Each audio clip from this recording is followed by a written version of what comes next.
नमस्कार साथियों, स्वागत है आपका हमारे चैनल पर।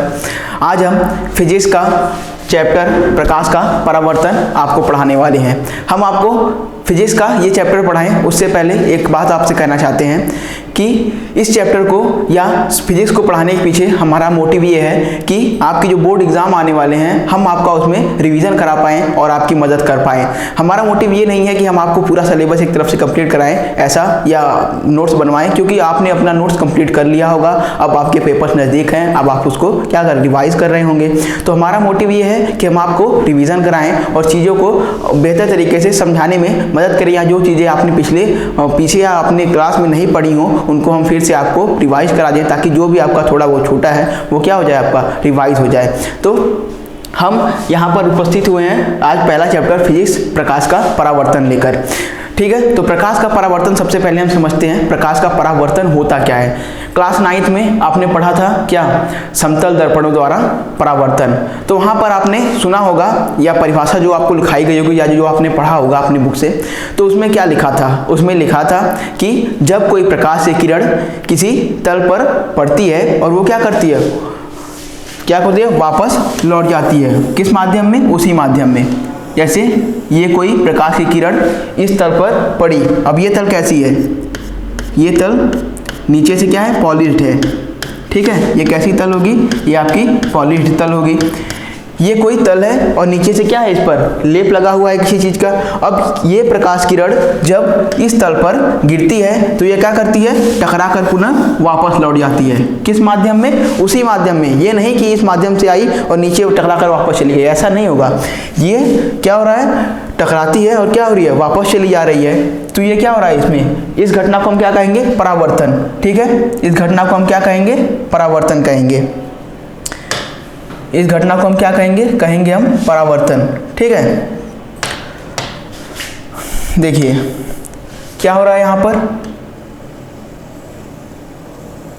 ये है आपका, मान लीजिए हाँ ये हो गया आपका। अब देखिए, जब कोई किरण या वह घटना जिसमें कोई किरण किसी परावर्तक तल पर पड़ती है और उसी माध्यम में वापस लौट जाती है, उस घटना को हम क्या कहते हैं, परावर्तन कहते हैं, या उसको हम इंग्लिश में क्या कहते हैं, रिफ्लेक्शन कहते हैं। जब कोई किरण किसी तल पर या परावर्तक तल पर पड़ती है और उसी माध्यम में वापस लौट जाती है तो उसको हम क्या कहते हैं, परावर्तन।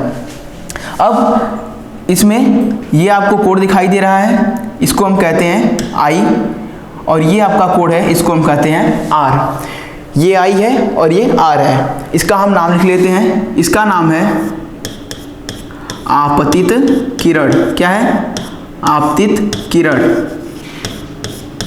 और इस वाले क्या नाम है, परावर्तित किरण। परावर्तित किरण, क्या नाम है इसका, परावर्तित किरण। ठीक है, ये हुई आपकी आपतित किरण और ये हुई आपकी परावर्तित किरण और ये आपका परावर्तक तल। और ये क्या है बीच में, ये है आपका अभिलंब। क्या है, अभिलंब।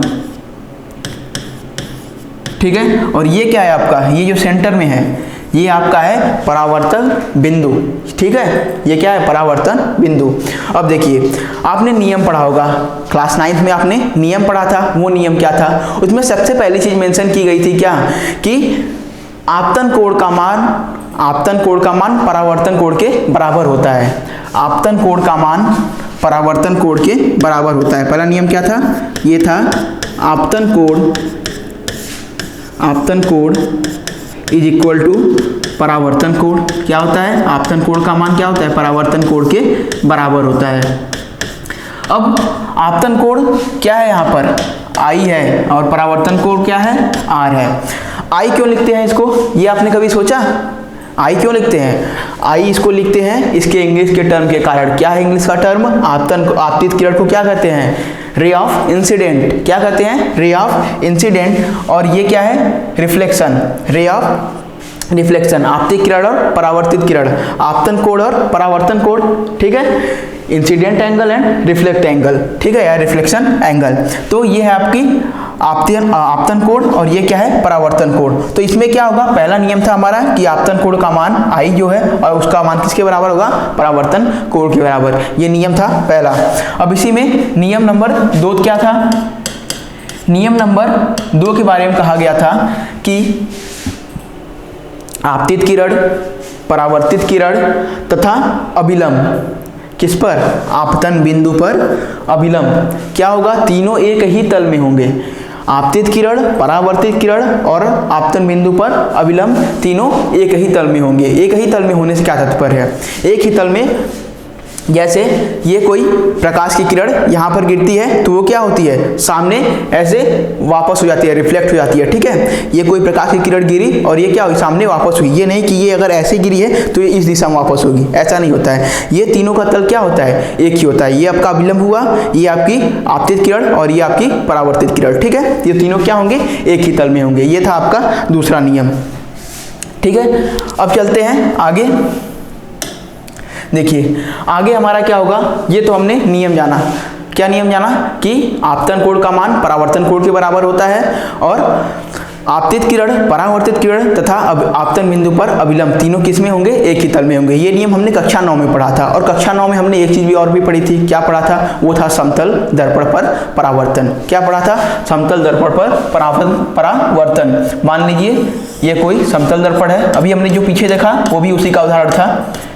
समतल दर्पण है, ये कोई रे गिरी, ये वापस हो गई और ये अभिलंब, ठीक है।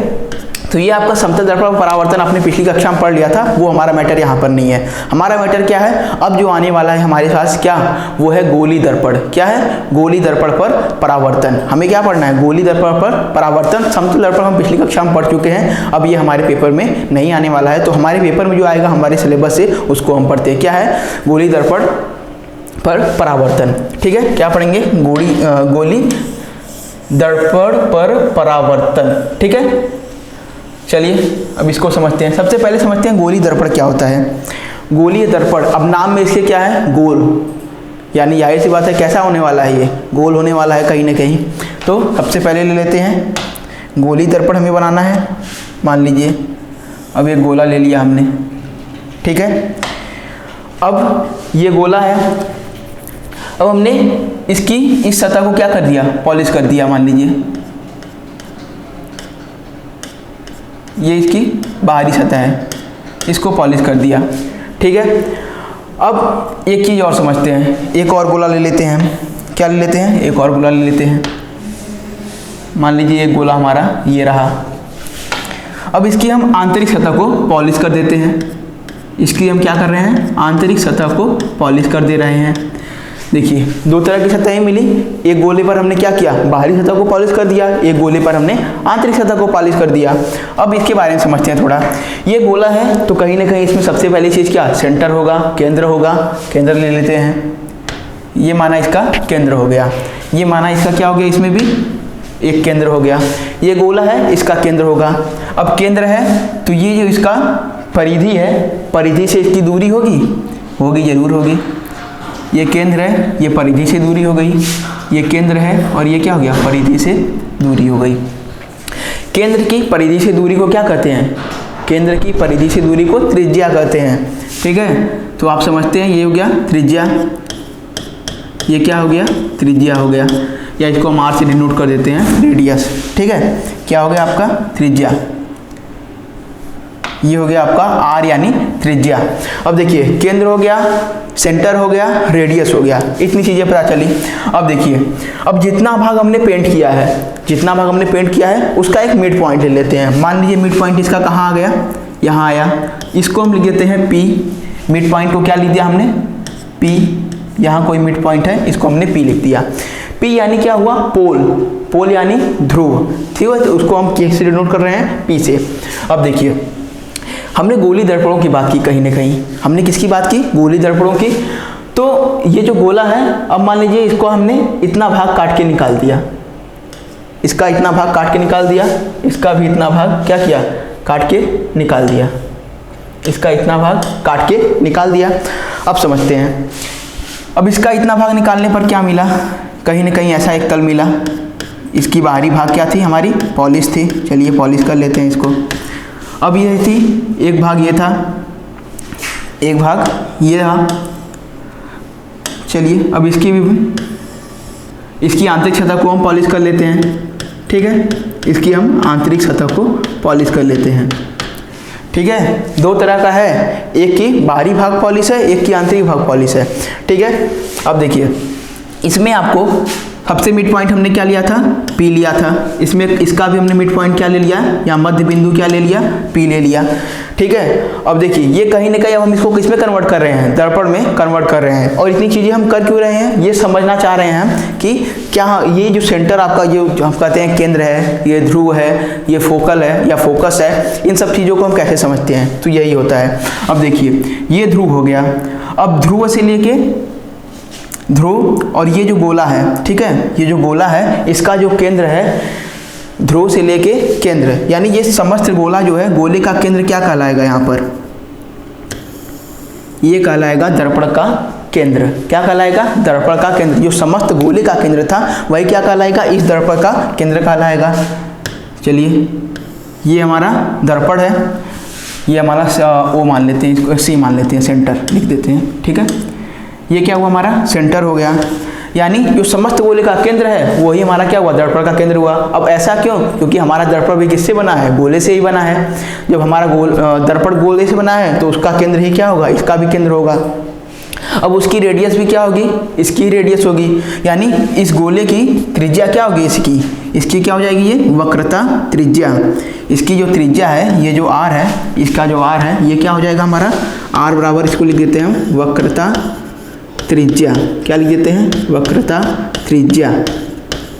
ठीक है, r बराबर इसकी भी क्या होगी, दोनों की वक्रता त्रिज्या। अब इस दर्पण से और इस केंद्र, दर्पण के ध्रुव और केंद्र के बीच की दूरी का अगर हम आधा कर दें, क्या कर दें, आधा, या इसका मिड पॉइंट ले लें, तो ये मिड पॉइंट क्या कहलाता है आपका, फोकस। क्या कहलाता है, फोकस। ठीक है, फोकस क्या कहलाता है आपका, फोकस कहलाता है। तो इसको हम क्या कहेंगे, एफ को हम कहेंगे फोकस। क्या कहेंगे, फोकस। ठीक है, अब इसको हम क्या कहेंगे, फोकस। अब हमारी रिक्वायरमेंट थी या जो ज़रूरत थी हमको एक गोली दर्पण में, वो सारी चीज़ें हमको क्या हुई, मिल चुकी हैं। हमें फोकस मिल गया, हमें सेंटर यानी केंद्र मिल गया, और क्या मिला हमें, और हमें दर्पण का ध्रुव मिल गया, हमें वक्रता त्रिज्या मिल गई, सारी चीज़ें हमको मिल चुकी हैं। ठीक है, अब ये देखिए, ये जो दर्पण जिसके बाहर पॉलिश है, क्या, जिसकी बाहरी सतह पॉलिश की गई है, ठीक है, और इसकी परावर्तक सतह कौन है, आंतरिक सतह। इसको हम नए पेज पर देख लेते हैं। ठीक है, ये हमारा एक दर्पण हुआ और ये एक दर्पण हुआ। ठीक है, अब देखिए ये दो तरह के क्या है, ये दोनों क्या है, गोले के एक भाग है। ये क्या है, गोले के एक भाग है। अब देखिए ये गोले का एक भाग हो गया। अब इसकी हम बाहरी सतह को पॉलिश कर देते हैं। अब बाहरी सतह को हमने अगर पॉलिश कर दिया तो एक चीज़ कंफर्म हो गई, क्या, कि इसकी आंतरिक सतह क्या होगी, परावर्तक होगी। चलिए आंतरिक सतह को हम परावर्तक बना देते हैं। ये हमारा P है, ये हमारा C है, और ये हमारा क्या है, F है। ठीक है, C, F और P तीन चीज़ें मोस्ट इंपॉर्टेंट हैं। जब आप गोली दर्पण में इमेजेस को या चित्रों को बनाएंगे, प्रतिबिंबों को बनाएंगे, तो ये तीन चीज़ों की हमें ज़रूरत पड़ेगी। ठीक है, ये हो गया। अब जिसकी आंतरिक सतह परावर्तक है उसको हम कहते हैं अवतल। क्या कहते हैं, अवतल। क्या, दर्पण, अवतल दर्पण। समतल दर्पण क्या था, एक लाइन थी या एक शीशा ले लिया हमने कुछ भी, उसकी एक सतह को हमने क्या कर दिया, कलई कर दी, पॉलिश कर दिया, तो वो क्या हो गया, समतल दर्पण। एक गोला है, उसकी एक सतह को पॉलिश कर दिया। ठीक है, अब उसकी बाहरी सतह को जब पॉलिश किया तो वो कैसा दर्पण बन गया, अवतल दर्पण। अब इसी की हम आंतरिक सतह को पॉलिश कर देते हैं। चलिए अब इसी की हम आंतरिक सतह को पॉलिश कर देते हैं। अब इसकी हमने आंतरिक सतह को पॉलिश कर दिया।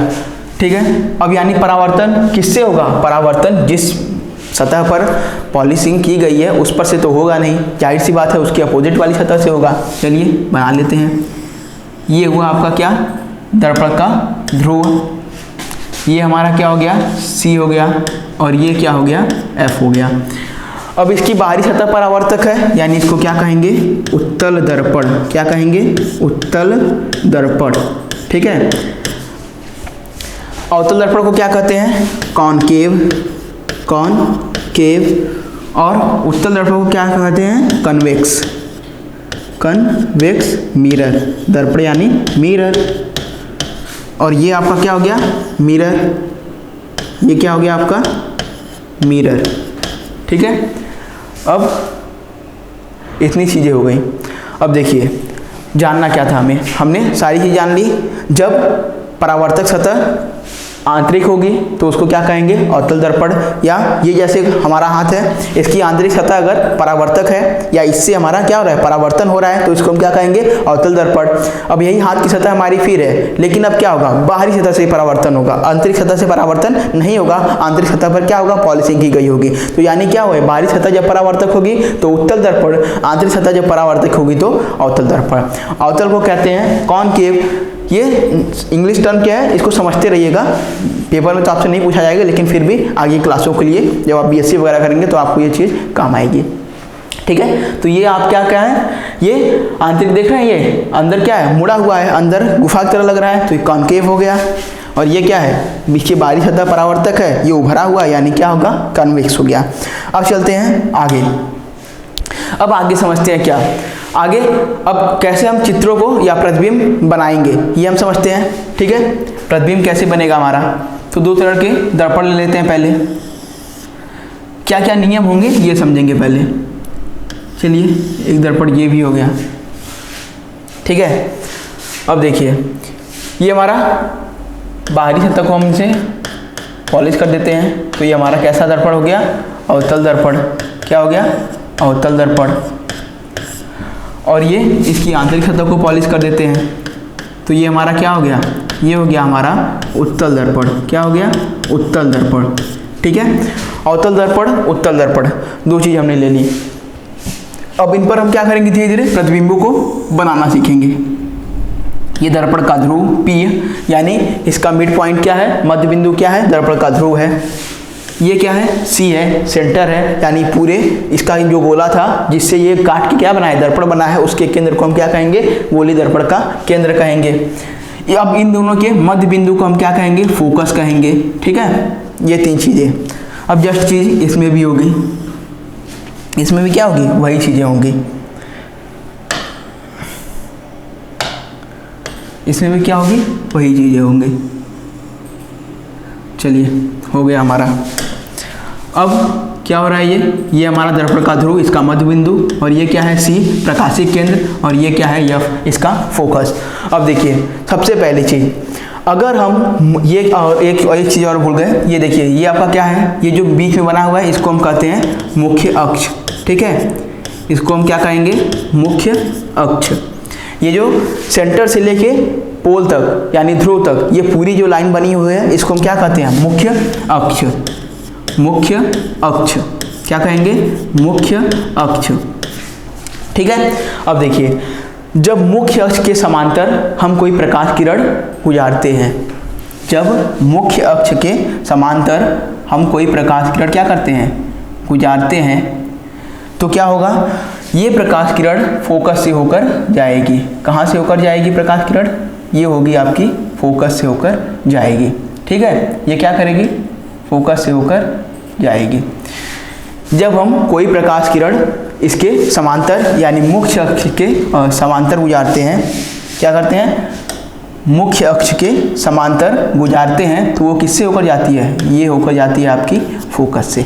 ठीक है, ये पहला नियम। और यही चीज़ जस्ट इसमें होगी, मुख्य अक्ष के समांतर। अब देखिए परावर्तक सतह तो अंदर है नहीं, लेकिन इसका मुख्य अक्ष किस तरफ दिखाई दे रहा है, हमको उस तरफ दिखाई दे रहा है, या सेंटर किधर है, अंदर की तरफ है, तो उधर से रेज नहीं आएंगी। रेज किधर से आएंगी, रेज आएंगी आपके सामने से। इस परावर्तक सतह पर क्या होंगी, किरणें गिरेंगी। ठीक है, इस पे गिरेगी। अब ये क्या करेगी, परावर्तक सतह तो ये है, यह क्या होगी, वापस हो जाएगी। चलिए, लेकिन अब एक चीज़ और होगी इसमें, क्या होगी, वो ये होगा कि ये आपको पीछे यानी फोकस पर क्या होंगी, आती हुई प्रतीत होंगी। ऐसा हो नहीं रहा है, लेकिन ये क्या होगी, ऐसी प्रतीत होंगी। तो हमने इसको डॉट डॉट से दिखा देना है। ठीक है, ये हम इसको कैसे दिखा दे रहे हैं, डॉट डॉट से।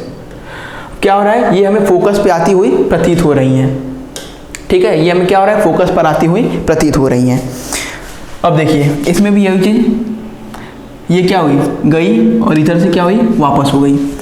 देखिए ये आपका फोकस है, ठीक है। तो मुख्य अक्ष के समांतर जब कोई हम प्रकाश किरण गुजारते हैं, ठीक है, तो वो परावर्तित होकर दर्पण के किससे, फोकस से वापस चली जाती है। और इधर भी क्या होगा, मुख्य अक्ष के समांतर कोई प्रकाश किरण गई और क्या हो गई, वो परावर्तित हो गई, ठीक है, लेकिन वो क्या होगा, फोकस पर आती हुई क्या होगी, प्रतीत होगी। ऐसा केस किसमें हो रहा है, उत्तल दर्पण में, लेकिन अवतल दर्पण में क्या हो रहा है, वो सीधे फोकस से गुजर जा रही हैं। अब जस्ट इसी का हम उल्टा ले लेते हैं, रिवर्स प्रोसेस। मान लीजिए ये हमारा कोई दर्पण हुआ, ये हमारा कोई दर्पण हुआ। अब इस केस में ये हमारी सतह परावर्तक हो गई, ठीक है, ये आंतरिक सतह हमने परावर्तक बना दी।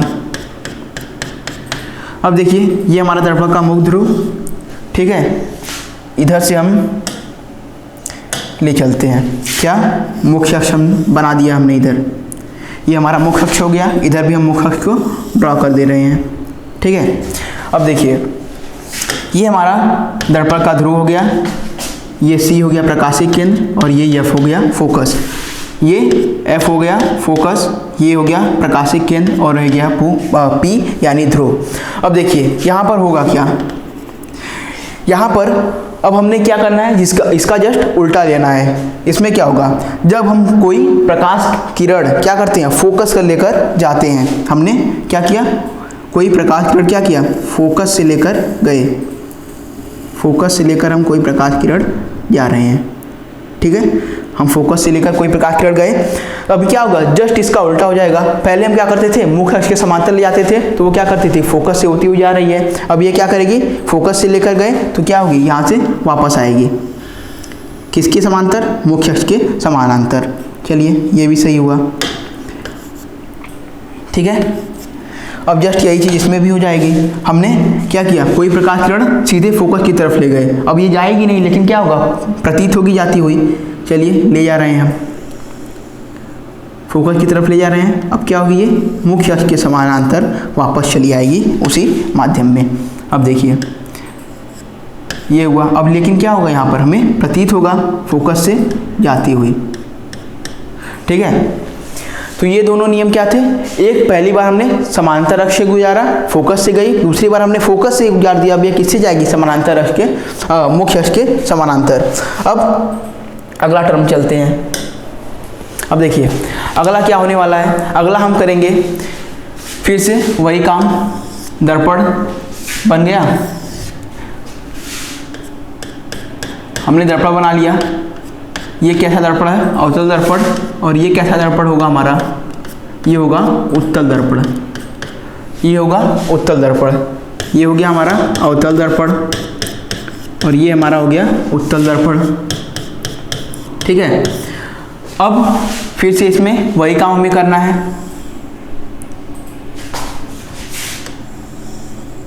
अब हमने ड्रॉ कर लिया, ठीक है, ये हमारा दर्पण का ध्रुव हो गया, ये केंद्र हो गया, और ये फोकस हो गया।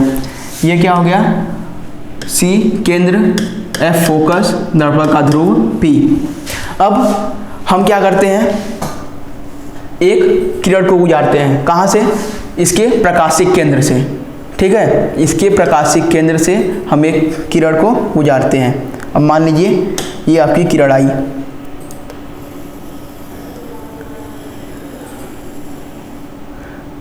ठीक है, इसको हम थोड़ा बढ़ा लेते हैं, इसको हम ऐसे कर लेते हैं, बढ़ा लेते हैं थोड़ा, ठीक है। अब वही काम जस्ट हम उसमें भी करते हैं। इसमें भी क्या होगा, प्रकाशिक केंद्र से एक किरण, अब इसमें क्या होगा, जाती हुई प्रतीत होगी, जाएगी नहीं, लेकिन क्या होगा, जाती हुई प्रतीत होगी, क्या होगा, जाती हुई प्रतीत होगी, ठीक है। इसमें भी क्या कर ले रहे हैं हम, जाती हुई एक किरण को महसूस करते हैं। मान लीजिए ये कोई किरण गई, अब क्या होगी, ये इसी माध्यम में वापस चली जाती है, क्या होता है, इसी माध्यम में क्या होता है, ये वापस चली जाती है।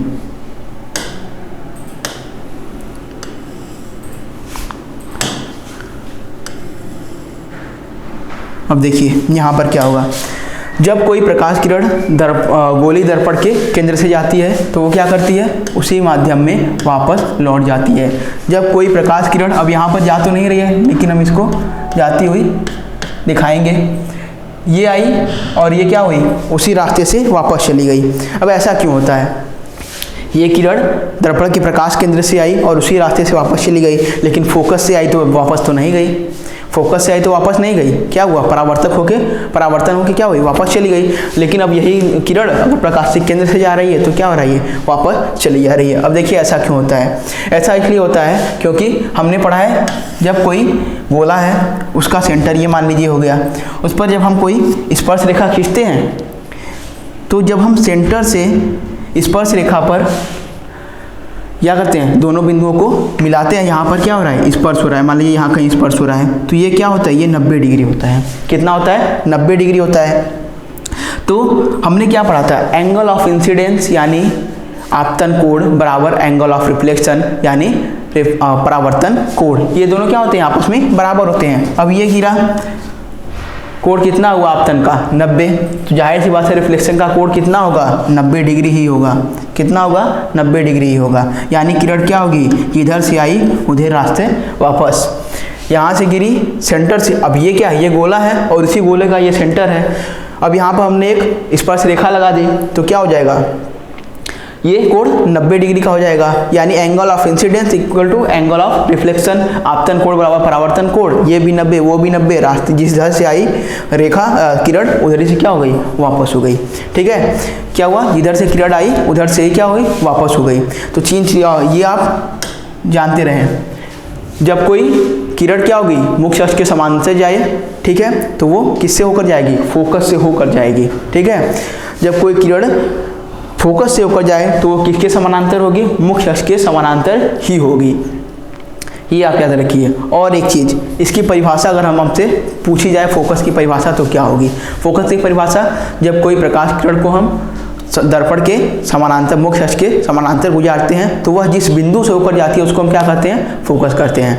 जब कोई प्रकाश किरण हम दर्पण के मुख्य अक्ष के समानांतर गुजारते हैं तो वह जिस बिंदु से होकर जाएगी वही क्या होगा, हमारा दर्पण का फोकस होगा। और एक चीज, दर्पण के फोकस और दर्पण की वक्रता त्रिज्या में रिलेशन होता है। क्या रिलेशन होता है, हमने अभी पीछे बताया आपको, क्या बताया, ये बताया क्या, ये आपका जो फोकस है ये क्या होता है, ये दोनों पार्ट क्या होते हैं, आपस में बराबर होते हैं, और यही दोनों पार्ट मिला के क्या बना रहा है, हमारी त्रिज्या बना रहा है। यानी ये जो f की वैल्यू होगी ये क्या होगी, r/2 के बराबर होगी। यानी इतना भाग हमने हटा दिया, ये क्या बचा हमारा, यह बचा। अब यही भाग क्या है, r/2 है, यानी ये जो r है इसका आधा भाग ये है और आधा भाग ये है। हमने क्या बताया, इन दोनों का मध्य बिंदु ही यह होता है और इन दोनों की दूरी की बराबर ही क्या है, वक्रता त्रिज्या। तो ये क्या हो गया, f बराबर r/2। देखिए ये था हमारा सिंपल सा नियम कि हम प्रतिबिंबों को किस आधार पर हमें बनाना है, और ये जो नियम है ये हर जगह फॉलो करते हैं, चाहे आप परावर्तन पढ़ें, ठीक है, समतल दर्पण में, चाहे आप इसमें पढ़ें गोली दर्पण में, उत्तल दर्पण हो या अवतल दर्पण हो। तो ये जो आपका और एक नियम जो आपका बताया था, ये आपतन बिंदु और आपतित किरण और अभिलंब तीनों एक ही तल में होते हैं। आपतन कोण का मान परावर्तन कोण के बराबर होता है। आप चाहे जिस स्थिति पर फिगर बनाएं, आपने पढ़ा होगा कि जब वक्रता केंद्र पर फिगर बनता, प्रतिबिंब बनता है तो क्या होता है, फोकस पर बनता है तो क्या होता है। तो इन सभी कंडीशन में ये चीज़ें हमेशा फॉलो करेंगे कि आपतन कोण का मान हमेशा परावर्तन कोण के बराबर ही होगा, ठीक है, और तीनों एक ही तल में होंगे, ठीक है। तो ये सब चीज़ें जो हमने आपको बताई अभी, ये सब चीज़ें अभी हम आगे चल के फिर से क्या करने वाले, पढ़ने वाले हैं। इन्हीं का उपयोग हम करेंगे किसमें, जब हम प्रतिबिंबों का निर्माण करेंगे, ठीक है। तो इसका अगला पार्ट क्या होगा, हमारे नेक्स्ट वीडियो में आएगा। तब तक के लिए पढ़ते रहिए, मस्त रहिए, धन्यवाद।